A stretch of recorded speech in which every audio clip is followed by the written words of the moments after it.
Road NH57 में आपका स्वागत है। अभी झंझारपुर जंक्शन पे है और यहाँ पर अंडरपास है और अंडरपास से गाड़ी आना जाना चहल पहल इस पार से उस पार चलता रहता है। और हम एक राधे कृष्णा मंदिर के पास है और हमारे चैनल पे पहली बार है तो चैनल को सब्सक्राइब करिएगा, बेल आइकन प्रेस कर लीजिएगा। हम वीडियो के नए नए अपडेट लाते रहते हैं और इस स्टेशन पे देखेंगे कितना काम हो गया, कौन सा काम हो गया, कितना होना बाकी है, सभी इस वीडियो के माध्यम से दिखलाएंगे।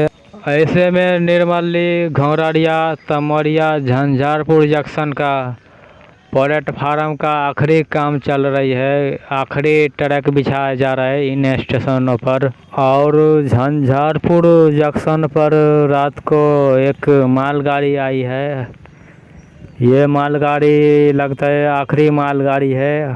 प्लेटफार्म 4 के लिए ब्लास्ट लेकर आया है और स्टेशनों पर अभी टाइल्स बिछाने का काम जारी है। ऐसे में सभी स्टेशनों पर आखिरी काम चल रही है, आखिरी ट्रैक बिछाया जा रहा है। इसके बाद ट्रेन का डेटा आएगा। तो CRS हो चुकी है, स्पीड ट्रेन हो चुकी है और झंझारपुर जंक्शन पे अभी धीमी गति से काम चल रही है और जो काम होगा हम उनका अपडेट देंगे।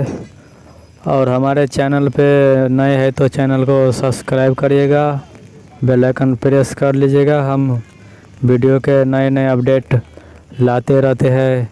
मिलते हैं किसी और वीडियो के साथ।